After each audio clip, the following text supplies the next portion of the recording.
여러분 로마서를 사랑하십니까? 성경 66권 중에 제가 개인적으로 제일 많이 읽었던 책을 꼽는다면 전 로마서입니다. 창세기도 많이 읽고 복음서도 많이 읽지만 저는 로마서를 제일 많이 읽었어요. 로마서를 통해서 바울이 구원론에 대해서 우리가 어떻게 구원받을 수 있는가, 그리고 인간이 하나님 앞에 죄인이라는 걸 이야기하면서 이 인간의 죄는 어떤 노력이나 선행으로 해결되는 것이 아니라 하나님의 은혜인 아들 예수 십자가 보혈을 믿는 믿음으로 해결된다는 이 메시지, 이걸 이제 바울이 로마서 1장부터 11장까지 전했습니다. 그리고 로마서 12장은 상황이 확 변하는 거예요. 그러면서 어떻게 시작되냐면은 그러므로 형제들아, 여기서 그러므로라는 거는 로마서 1장부터 11장에서 전개해 왔던 인간의 타락과 인간의 죄로 인해 하나님과 단절됐는데 예수 그리스도를 통해서 하나님이 우리의 길을 열어주셨다. 사람이 마음으로 믿어 의에 이르고 입으로 신하여 구원에 이른다. 여기까지 복음을 딱 전하면서 그러므로 이 복음을 받아들인 예수를 믿은 사람은 앞으로 어떻게 살아야 될 것이냐. 그래서 그렇게 시작하는 거예요. 그러므로 하나님이 타락한 인간에게 구원의 길을 열어주셨으므로 예수 믿은 사람은 그러므로 이렇게 이어지는 거예요. 그래서 바울은 이 로마서 12장에서 우리가 구원받은 자의 삶이 어떠해야 되는지를 설명합니다. 로마서 12장을 여러분 집에 가서 한번 정독해 보세요. 너무나 은혜가 깊습니다. 우리 구원받은 사람들은 첫 번째로 몸을 드리는 예배를 하나님께 드려야 된다는 거예요. 우리가 일주일에 몇 번 예배를 드립니까? 주일날 예배 드리죠. 여러분 식사하신 다음에 오후에 목장 모임도 목장 예배인 것입니다. 그냥 우리가 친교 이야기 나누고 끝나는 것이 아니라 찬양으로 시작하고 말씀 나눔이 있고 그 다음에 기도 나눔이 있고 합심으로 기도하면서 끝나기 때문에 목장 예배인 것이죠. 우리 교회가 2013년부터 오후 찬양 예배를 목장 예배로 전환해서 지금 13년 달려온 것이죠. 그래서 여러분이 식사하고 나서 드리는 이 목장 예배, 또 오전에 하나님의 말씀을 듣는 대예배, 그리고 밤기도에 오시는 분들은 또 밤 8시에 드려지는 밤기도회, 그리고 매일 아침에 여러분에게 아침 큐티를 드릴 때 그 큐티도 보면 찬양으로 시작하고 그 다음에 말씀 묵상 그리고 중보기도 제목을 올리면서 아침 큐티도 하나님께 드리시는 예배입니다. 자, 우리가 예배를 몇 번 드렸던 하나님이 우리에게 요구하시는 예배는 삶 전체가 하나님 앞에 몸을 드리는 예배로 드려지길 원한다는 거예요. 창세기 22장에 보면은 하나님께서 아브라함에게 정말 순종하기 어려운, 어찌 보면 인간의 입장에서 보면 황당한 명령을 내리십니다.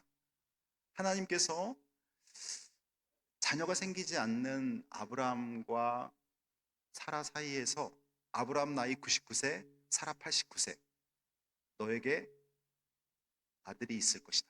그리고 아브라함 100세, 사라 90세에 태어난 아들이 이삭입니다.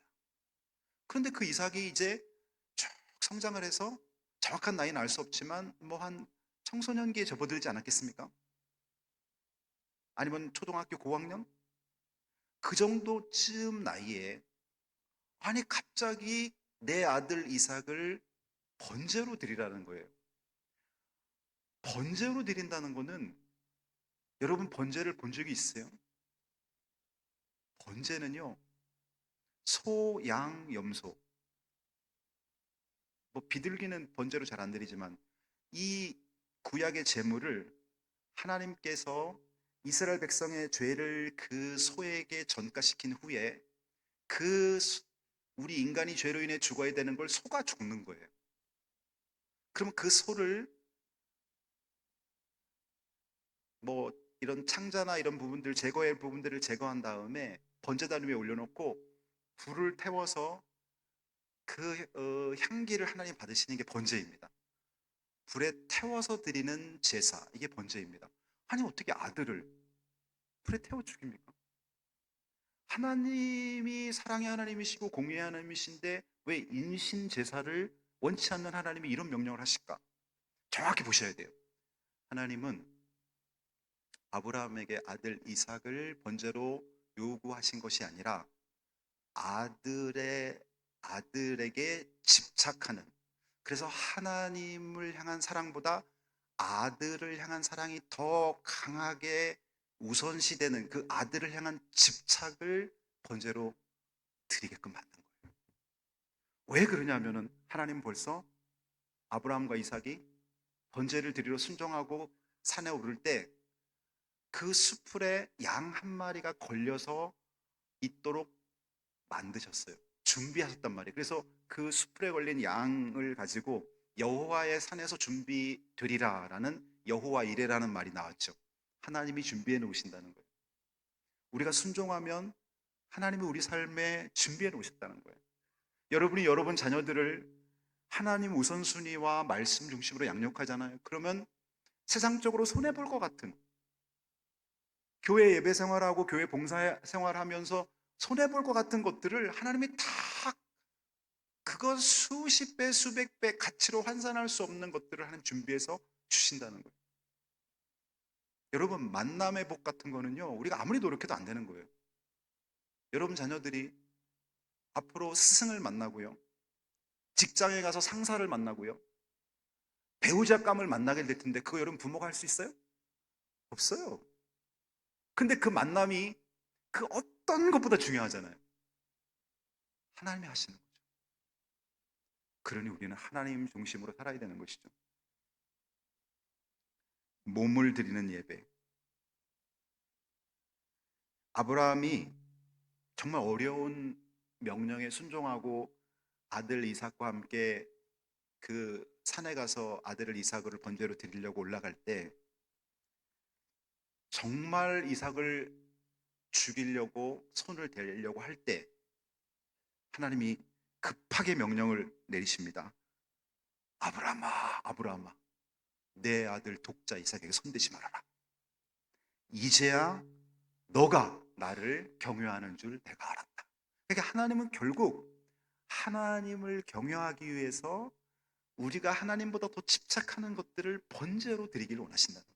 이거는 아브라함에게만 원하시는 거 아니라 저에게, 여러분에게, 우리 여기 계신 모든 분들에게 올 한 해를 돌아보면서 하나님보다 내가 더 집착해서 하나님께 드려야 되는 시간, 하나님께 드려야 되는 재능, 하나님께 드려야 되는 물질, 이런 것들을 드리지 못하게 만드는 그 집착을 번제로 드리기를 하나님 원하신다는 거죠.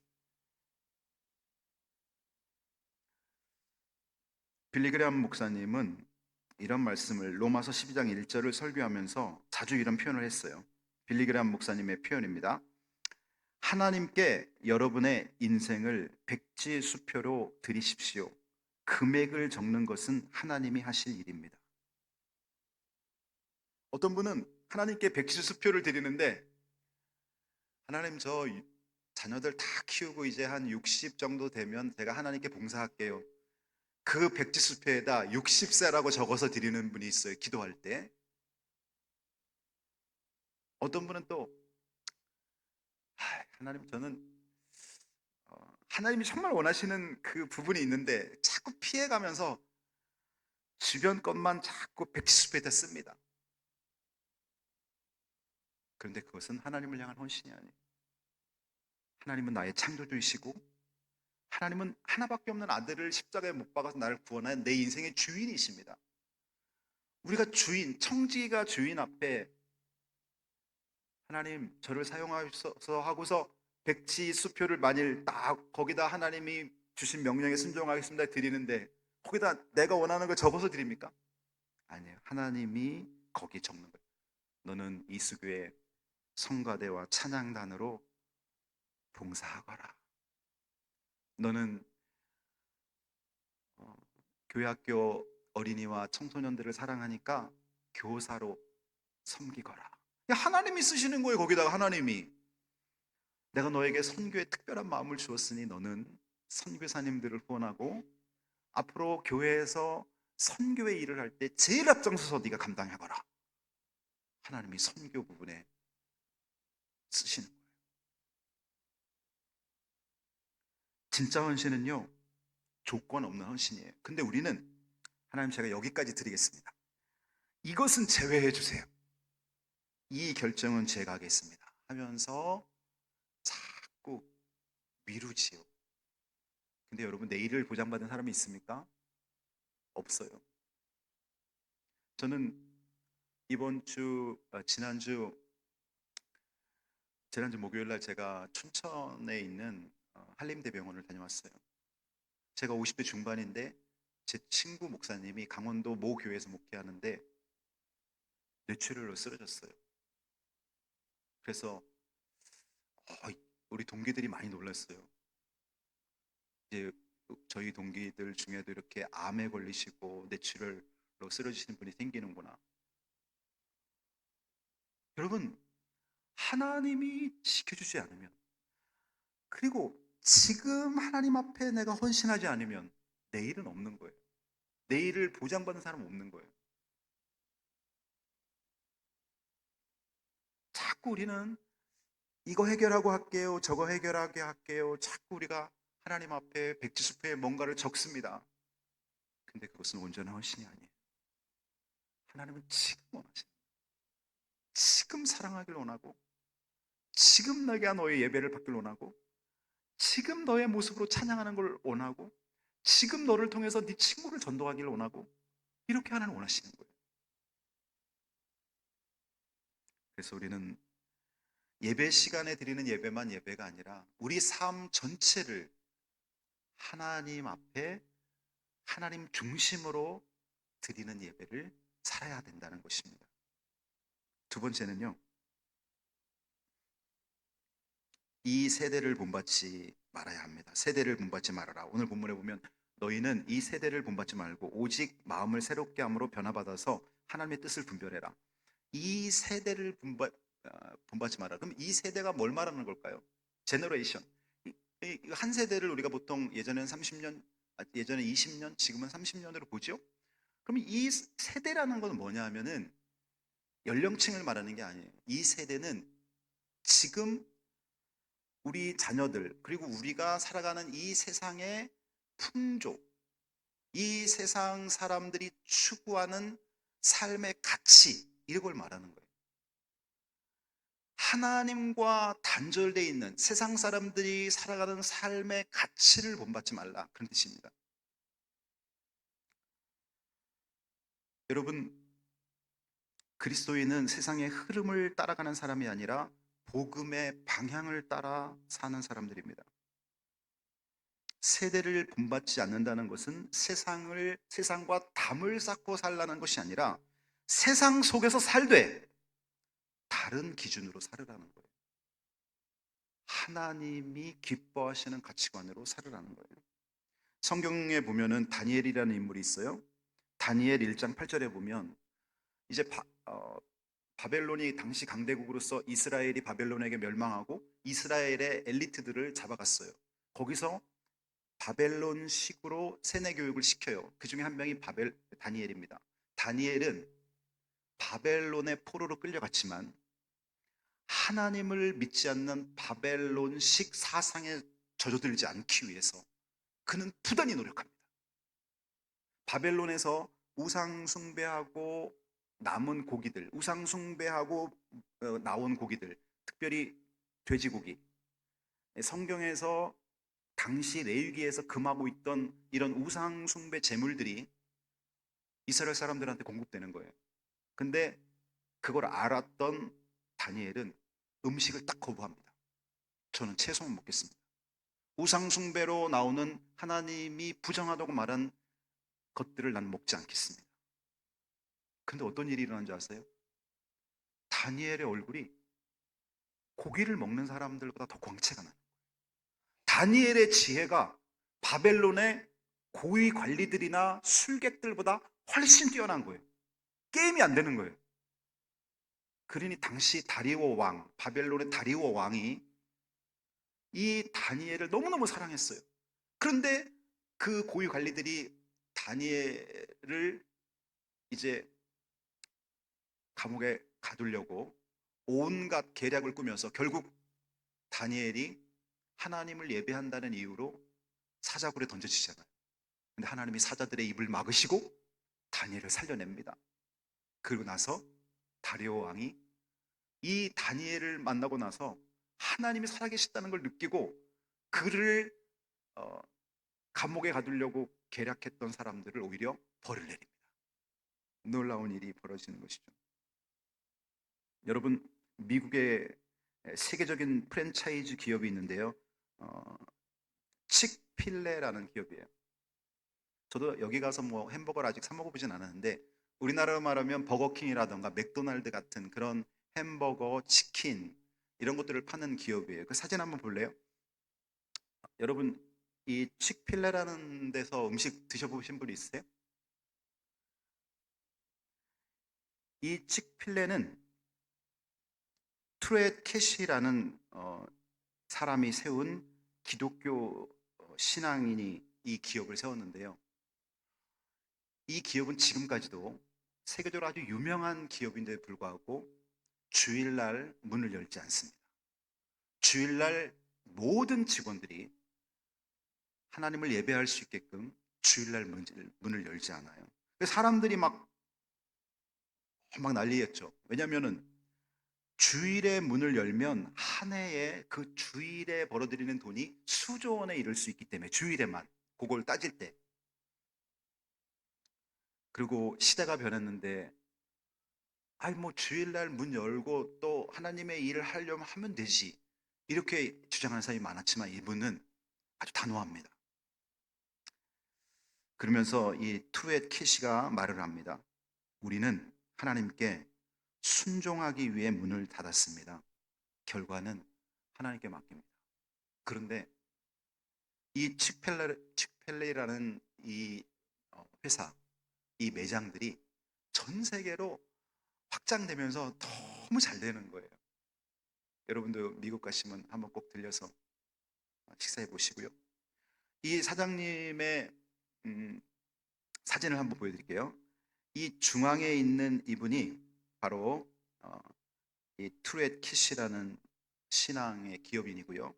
앞에 좀 연세 드신 분이 이 칙펠레를 세운 이 사장님의 아버님이시고 여러분 보시기에 좌측에 있는 분이 이 트루엣 캐시의 남동생입니다. 하나님의 말씀과 하나님의 가치관으로 기업을 운영하는 사람이에요. 그래서 기독교인들에게 굉장히 존경받는 회사입니다. 세상의 조류와 맞서 싸우면서도 하나님께 영광 돌리는 그런 기업입니다. 찰스 스펄전이라는 세계적으로 유명한 이제 목사님은 로마서 12장 2절을 설교하면서 이런 비유를 듭니다. 살아있는 물고기는 물결을 거슬러 헤엄치지만 죽은 물고기는 물결에 떠내려간다. 자, 여러분이 살아있는 물고기, 여러분이 영적으로 거듭나서 성령님과 동행하는 살아있는 성도라면 세상 조류에 떠내려가지 않습니다. 세상이 여러분에게 돈 중심, 명예 중심, 쾌락 중심으로 아무리 여러분을 유혹해도 치고 올라갑니다. 여러분 살아있는 고기들 보세요. 물살이 강물이 아무리 아래로 흘러내리고도 차고 올라가잖아요. 연어 같은 거 보세요. 다 차고 올라와서 고향에서 알 낳고 죽잖아요. 살아있기 때문에 그래요. 근데 물고기가 죽는 순간 어떻게 돼요? 물에 둥둥둥둥 떠내려서 가는 거예요. 나는 예수 믿는 사람으로서 세상 기업과 또 세상 이 상황 속에서 나는 떠내려가고 있는가? 아니면 그거와 상관없이 하나님의 뜻으로 박차고 올라가고 있는가? 여러분이 살아있는 그리스도인이라면 여러분 회사가 여러분 때문에 반드시 변해야 됩니다. 여러분이 살아있는 그리스도인이라면 여러분 때문에 여러분 가정이 반드시 변해야 돼요. 그렇게 변할 수밖에 없어요. 안 변하면 이상한 거예요. 근데 내가 예수 안 믿는 사람들하고 다른 점이 주일날 교회 오는 것 밖에 다른 게 없다면 변하지 않을 거예요. 우리 삶 속에서 월요일부터 토요일까지 아까 얘기했듯이 내 몸을 하나님께 드리는 예배를 드리고 세상 이 세대를 본받지 않는 삶을 살고 그러면서 하나님의 뜻대로 여러분이 살아가게 되면 반드시 여러분의 회사는 여러분 때문에 영향을 받게 돼요. 여러분의 직장 동료들이 여러분 때문에 영향을 받고 여러분의 가족들이 여러분 때문에 선한 영향력을 받게 됩니다. 왜요? 살아있기 때문에. 아니 우리가 어디서 잉어 한 마리만 잡아오고 어디서 메기 한 마리만 잡아다가 욕조에 놓으면 그곳이 온통 그 살아있음으로 인해서 요동치는데, 내가 내 가정에 몸담고 있고 내가 내 직장에 몸담고 있는데 영적으로 성령의 사람으로 내가 살아있는데 어찌 변화가 없을 수 있겠습니까? 살아있어요. 죽어 있어서는 안 됩니다. 그러나 아무리 강력한 힘을 가진 상어나 고래라 할지라도 죽는 순간 떠내려가는 거예요. 세상이라는 물결에 떠내려갈 수밖에 없어요. 왜? 죽었으니까. 그래서 우리는 하나님의 뜻을 분별하는 삶을 살아야 됩니다. 마지막으로 하나님의 뜻을 분별하라. 하나님의 뜻은 특정한 사람만 분별하는 것이 아니라 바울은 그리스도인들이 일상생활 속에서 하나님의 뜻을 분별할 수 있다고 말했습니다. 하나님의 뜻을 분별하라. 그럼 하나님의 뜻을 분별하는 방법은 여러분에게 예전에도 늘 강조했지만 예수님이라면 어떻게 하실까를 질문하는 거예요. 여러분 2025년을 보내면서 여러분 아직도 해결되지 않은 문제가 여러분 안에 있을 수 있습니다. 그리고 여러분이 2025년을 보내면서 기쁜 일도 있었지만 스트레스 받고 힘든 일도 분명히 있을 거예요. 그 일에 대해서 여러분 질문하세요. 예수님이라면 어떻게 하실까? 근데 우리가 너무나 당연한 거지만 생각하지 못하고 사는 사람이 너무나 많기 때문에 예수님이라면 어떻게 하실까가 아니라 내 기분이라면 어떻게 하실까? 내 욕심에서는 이 일을 어떻게 처리할까? 이렇게 처리해버리는 거예요. 예수님이라면 어떻게 하실까? 인간관계도, 사업을 운영하면서, 자녀를 양육하면서 예수님이라면 어떻게 하실까? 이런 마음으로 하나님의 뜻이 목적이 되는 여러분들 되시기를 주님의 이름으로 축복합니다. 기도하겠습니다.